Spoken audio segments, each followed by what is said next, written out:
Apa jadinya jika cara berpikir kita selama ini ternyata salah? Dan mungkinkah pikiran negatif yang kita anggap wajar justru sudah meracuni hidup kita? Let's dive deeper into the verse in verse.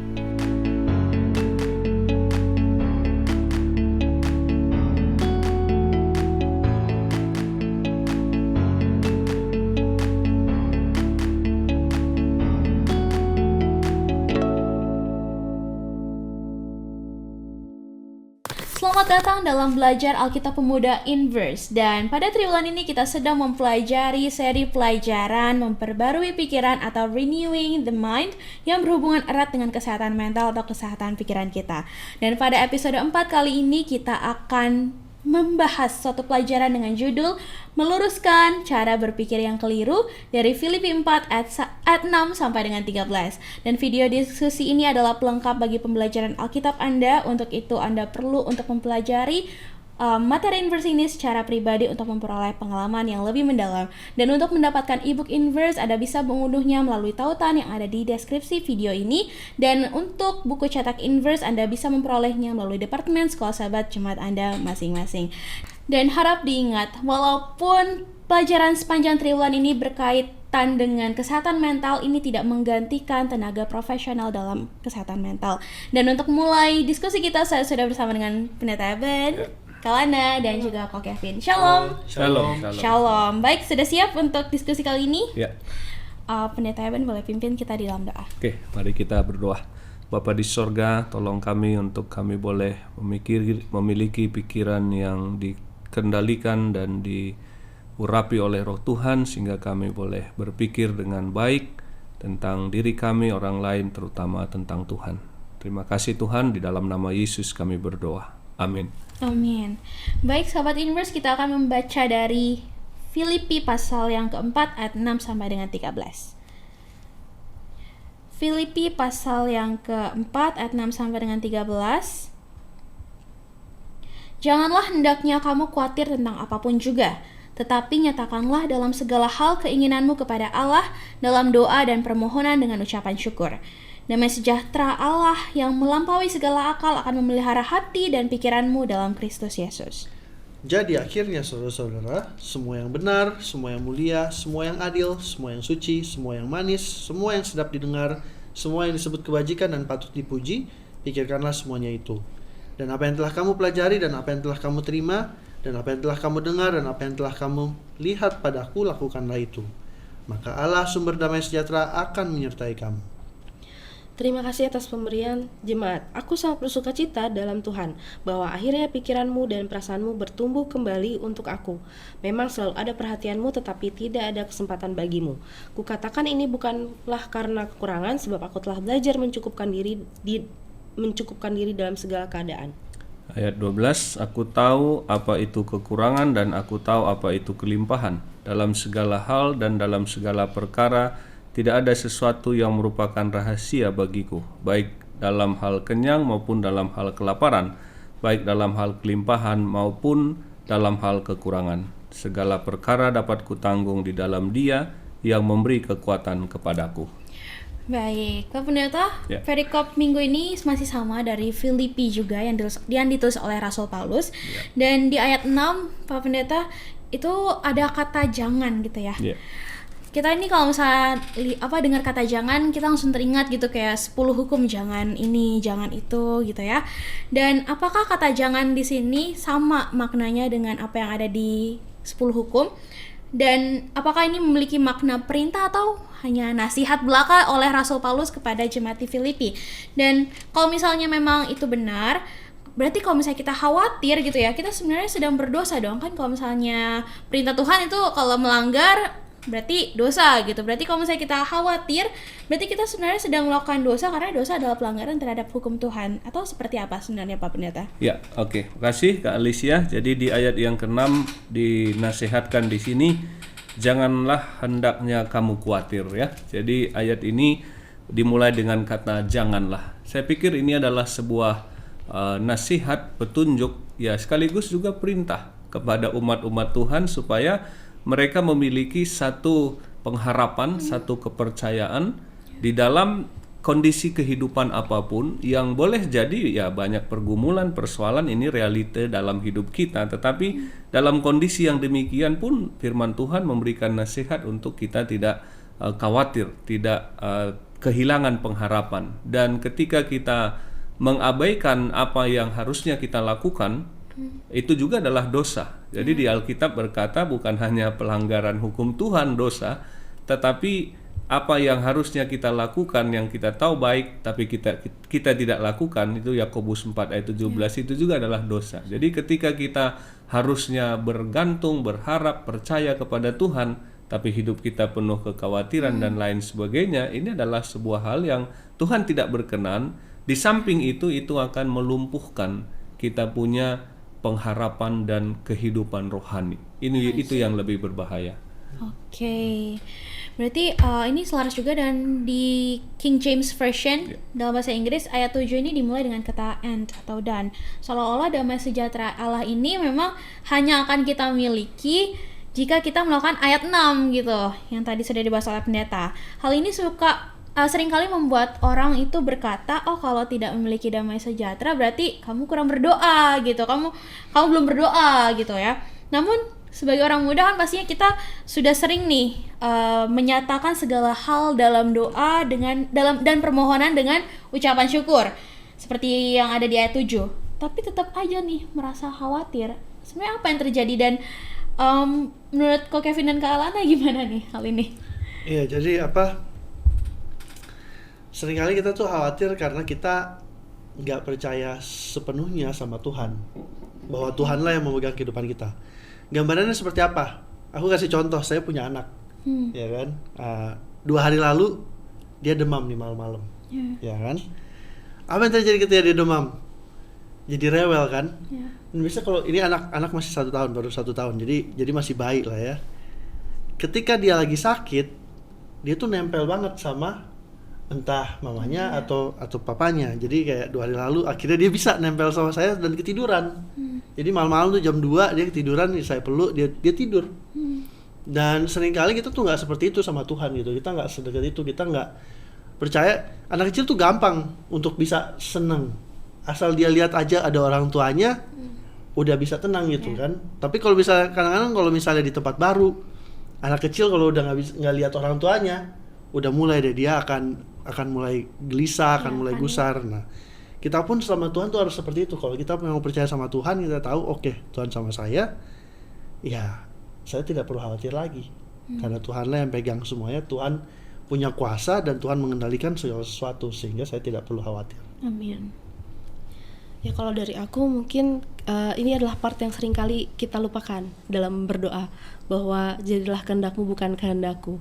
Jadi ketika kita sering kali dalam berdoa tidak menyerahkan sepenuhnya kepada Tuhan, kita mungkin dalam hati kita masih ingin supaya yang terjadi adalah kehendak kita. Itulah yang menyebabkan pikiran-pikiran khawatir itu menyerang kita. Tetapi jikalau kita menerapkan itu dalam kehidupan kita sehari-hari, ketika kita berdoa apapun itu, bahwa kita menyerahkan kepada Tuhan, biarlah kehendak Tuhan yang jadi, khawatir itu aku rasa akan sedikit demi sedikit terkikis gitu, karena kita udah Tuhan yang akan melakukan gitu. Oke, amin.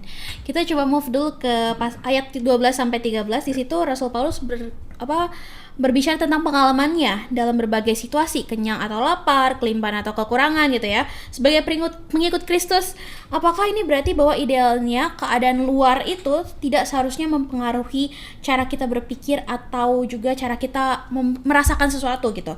Jika iya, bagaimana kita bisa mencapai sikap tersebut, Pak Pendeta? Ya, jadi kesulitan, pergumulan, persoalan, problema atau masalah atau apapun itu, hal-hal yang tidak menyenangkan dalam hidup kita, sebenarnya itu terjadi oleh karena 2 hal. Yang pertama seringkali karena kesalahan kita ya, tindakan kita, perbuatan dan pilihan kita yang salah. Tetapi hal yang kedua adalah hal-hal ini terjadi di luar dari apa yang kita lakukan karena kita sudah hidup di dalam dunia yang berdosa. Ada orang-orang ditimpa oleh kondisi bencana, kondisi yang di luar dari kontrol dirinya. Nah, inilah realita hidup manusia di dunia yang berdosa. Tapi kalau kita menderita kesusahan, kesulitan karena pikiran atau karena pilihan, perbuatan dan tindakan kita, ya tentu kita yang harus bertobat. Nah, realitas seperti ini firman Tuhan katakan janganlah mempengaruhi kebergantungan kita kepada Tuhan, bahkan sukacita kita. Makanya Rasul Paulus juga katakan, hendaklah kamu bersukacita senantiasa. Kata senantiasa itu artinya dalam keadaan baik, tidak dalam keadaan susah, atau dalam keadaan senang, dalam keadaan suka atau duka dan lain sebagainya. Jadi panggilan kita sebagai orang-orang muda yang percaya sama Tuhan ini memiliki standar yang lebih tinggi. Kalau kita hanya bergantung sama Tuhan ketika kita senang, itu standar biasa. Tapi ketika kita bersukacita di dalam keadaan apapun, itu artinya standarnya sudah harus lebih tinggi dari hal yang biasa. Jadi itu poin saya, bahwa lingkungan, situasi, keadaan di sekitar kita semestinya tidaklah mempengaruhi sukacita rohani kita di dalam Tuhan. Amin. Menurut Ko Kevin dan Kalana mungkin ada tambahan sedikit? Oke. Jadi kalau di Filipi, kalau kita mundur satu pasal, di Filipi 3 ayat 7 dan 8a lah saya akan bacakan. Dikatakan, ini Paulus juga berkata ya, tetapi apa yang dahulu merupakan keuntungan bagiku, sekarang kuanggap rugi karena Kristus. Malahan segala sesuatu kuanggap rugi karena pengenalan akan Kristus Yesus Tuhanku lebih mulia daripada semuanya. Jadi ini menggambarkan bahwa tubuh kita ini sebenarnya, diri kita ini punya kayak KPI lah bisa dibilang ya, Key Performance Indicator. Kalau kita bisa hit sesuatu, wah senang. Kalau kita gagal hit sesuatu, kita kecewa, kita sedih, ya kan? Tapi apa yang dikatakan oleh Paulus di sini adalah apa yang dulu dianggap untung, yang bikin dia mungkin senang. Oh, saya mungkin punya uang, saya punya posisi, saya dipandang orang baik, saya dianggap dielulukan sama orang sebagai orang Farisi. Dia katakan sekarang dianggap rugi. Kenapa? Karena dia mengenal Kristus. Jadi kalau kita udah mulai mengenal Kristus, mungkin hal-hal yang selama ini tapi saya harus punya uang banyak, saya harus puji-puji orang, itu akan berubah jadi dianggap rugi karena kita sudah mengenal Kristus. Dan kalau kita bisa seperti itu, itulah yang akan membuat kita, mau keadaan kita susah atau enggak, ketika keadaan yang mungkin orang-orang di dunia bilang, oh ini susah, kamu keadaan susah, kamu di dalam penjara Paulus. Tapi Paulus bilang, enggak, saya melakukan kehendak Tuhan dan ini buat saya sudah capai KPI saya senang oleh karena ini. Amin. Kalana? Ya. Setuju dengan apa yang baru aja Ko Kevin katakan ya, dan pelajaran kita ini kan tentang kekuatan pikiran. Jadi sebenarnya kontrol ada di pikiran kita. Ketika kita memandang sesuatu tuh, oh itu adalah yang menyenangkan bagi kita, oh itu adalah yang tidak menyenangkan. Jadi sebenarnya untuk mengatasi hal-hal di luar sana yang mempengaruhi kita adalah tergantung bagaimana kita men-set pikiran kita. Kalau kita menjadikan perintah-perintah Tuhan itu, firman Tuhan itu menjadi kesukaan kita, itu akan mengubah pemikiran kita dan pengaruh dari luar. Amin.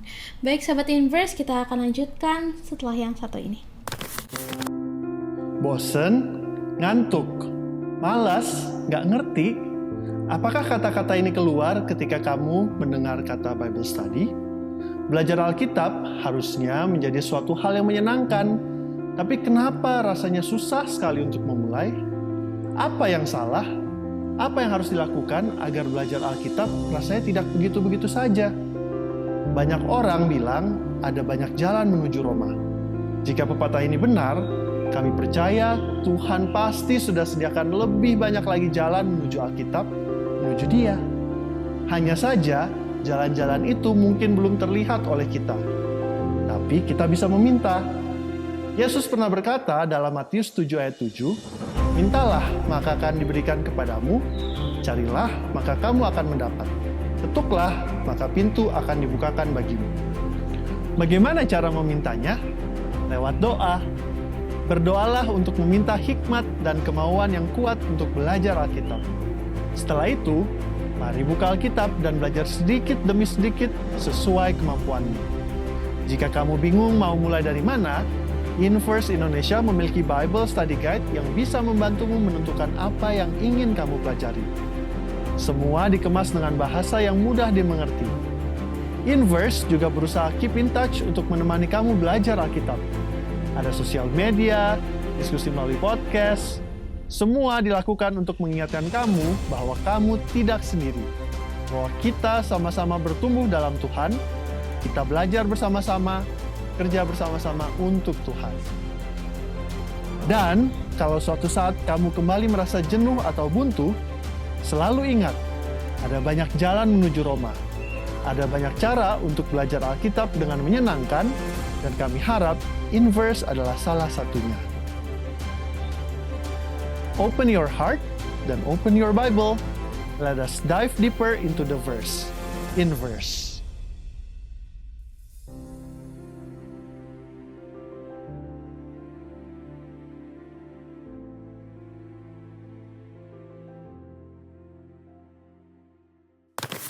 Terima kasih sahabat Inverse untuk tetap bersama-sama dengan kami. Baik, selain kekhawatiran, pelajaran pekan ini juga membahas hal-hal negatif lainnya yang menjadi racun bagi mental dan rohani kita gitu ya. Tidak semua racun itu mematikan seketika itu juga.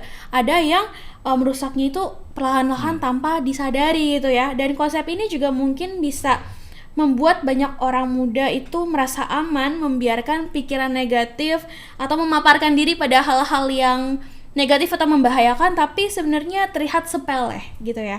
Nah, apakah mungkin Kawana, Pendeta dan Ko Kevin punya pengalaman gitu, pengalaman seperti itu? Bagaimana kemudian Anda bisa menyadari bahaya tersembunyi dari hal-hal sepele itu, tetapi yang hal itu ternyata merusak pikiran? Ya, mungkin kalau pengalaman adalah ketika kita lagi sedih atau mungkin broken heart, biasanya orang muda mendengarkan lagu-lagu sedih. Ternyata itu sangat mempengaruhi mental kita. Jadi sesimpel itu. Jadi justru bukannya malah membuat perasaan itu jadi lebih lega, tapi justru jadi semakin sedih. Makanya banyak juga terjadi kasus-kasus bunuh diri dilatar-belakangi dengan begitu seringnya mendengarkan lagu-lagu yang menggiring ke arah sana. Jadi mari kita hati-hati menggunakan sesuatu atau mendengarkan sesuatu karena itu memberi makan pikiran kita. Ya, jadi ini saya tertarik dengan pengalaman yang saya alami dan menjadi pelajaran penting seumur hidup bagi saya ya. Satu kali ada orang yang datang, kebetulan saya tinggal di rumah pastori gereja, yang kemudian intinya ya memerlukan bantuan lah. Ada kondisi keluarga yang sakit dan lain sebagainya. Nah, saya dihantui oleh pikiran saya yang negatif, prasangka buruk tentang seseorang ini. Jangan-jangan ini saya hanya dimanfaatkan atau hanya motifnya hal-hal seperti ini dan lain sebagainya. Oleh karena saya dibutakan dengan prasangka-prasangka saya, akhirnya apa yang saya bisa lakukan kemudian tidak saya lakukan. Tapi pada hari kemudian saya tahu betul-betul bahwa memang orang itu memerlukan bantuan untuk hal yang dia sampaikan pada waktu hari kemarin. Dan itu sebabnya saya kemudian segera datang ke rumah sakit, saya pergi ke sana dan urus segala sesuatu dan lain sebagainya. Artinya pertolongan itu belum terlambat juga. Tapi ini menjadi sebuah pelajaran bagi saya bahwa jangan sampai pikiran negatif kita, prasangka kita terhadap orang, angan-angan hati, konsep persepsi kita terhadap orang yang kemudian membuat kita tidak melakukan apa yang harusnya kita lakukan. Nah, ini kemudian menjadi hal yang penting bagi saya. Lebih bagus saya melakukan sesuatu apa yang saya bisa lakukan tanpa dibatasi atau diganggu oleh pikiran negatif, persepsi, konsep saya ataupun prasangka-prasangka buruk terhadap orang lain. Ini contoh pengalaman, kira-kira begitu. Oke, thank you Pendeta. Ya, jadi basically apa yang sebenarnya kita consume, konsumsi kita, media sosial, entah itu film-film, itu juga membentuk cara pikir kita. Jadi kayak saya perhatikan kalau misalnya saya udah keseringan sosial media, itu jadi lebih kurang sabar, ya kan? Tapi kalau misalnya lebih sedikit di sosial media, lebih banyak. Soalnya di firman Tuhan itu sebaliknya. Karena memang sosial media kan yang biasa ditampilkan tuh hal-hal yang memang memberi makan kedagingan kan, entah itu keinginan kita untuk bisa jadi kaya kah atau apa segala macam. Jadi itu hal-hal yang akhirnya akan membentuk pikiran kita jadi lebih tidak serupa Kristus, ya kan? Dan lebih khawatir dan lebih hal seperti kita mulai bandingin diri kita dengan orang lain. Orang lain kayak gini ya, saya kok cuma begini gitu kan. Jadi hal-hal seperti itu yang akhirnya membuat kita itu tidak membantu kita lah dalam perjalanan kerohanian kita dan juga perjalanan kehidupan kita.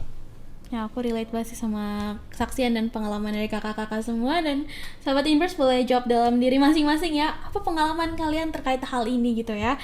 Oke, kita tadi juga sudah membahas mengenai bahwa damai sejahtera Allah itu di segmen 1 ya, melampaui keadaan eksternal apapun itu.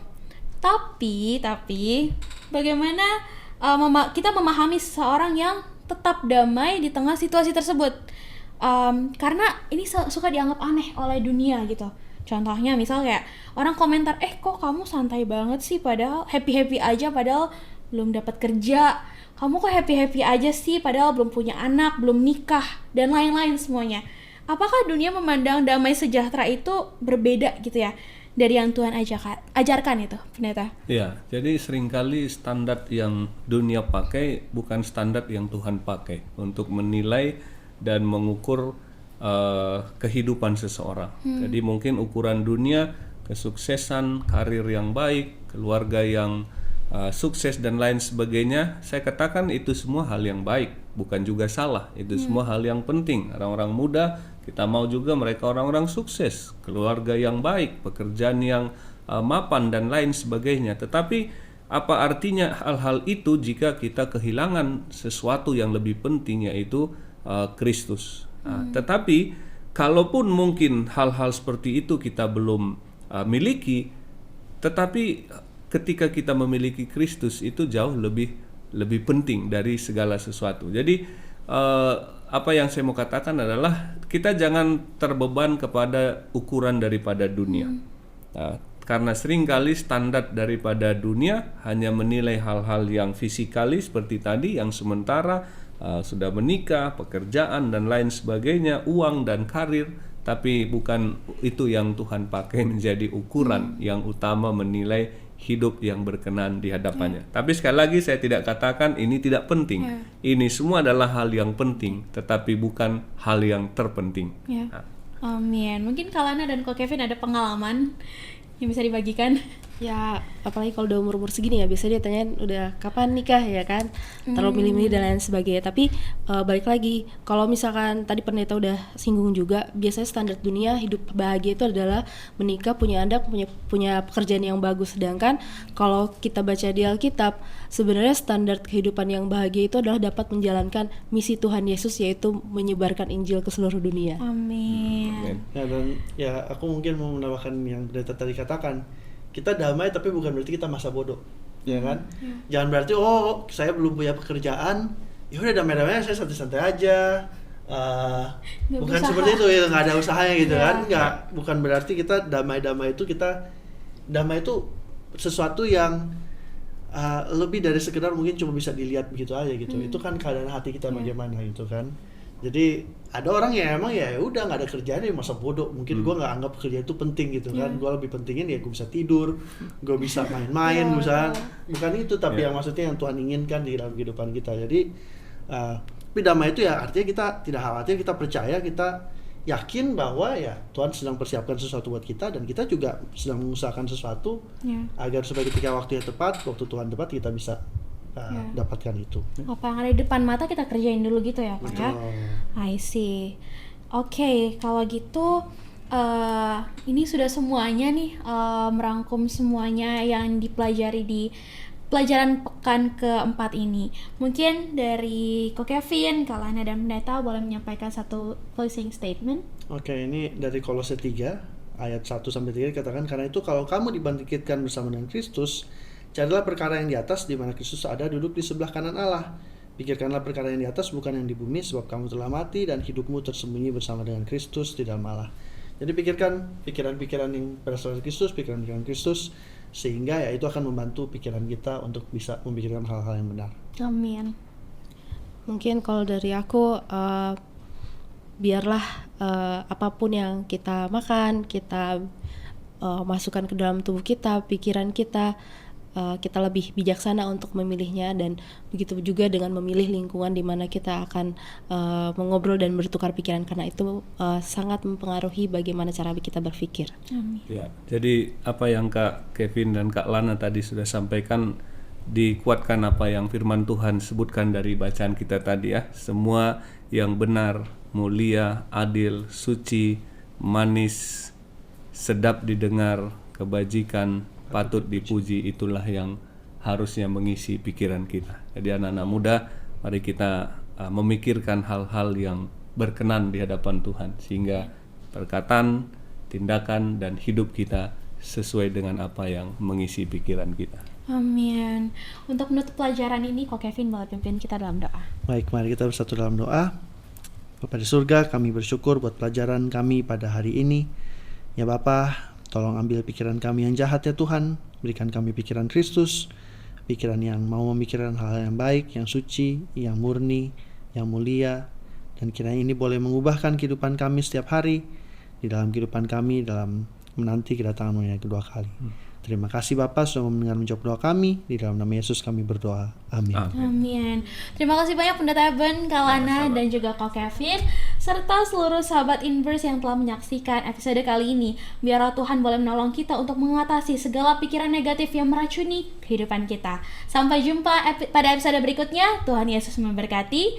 And remember to always dive deeper into the verse. Inverse. Bye.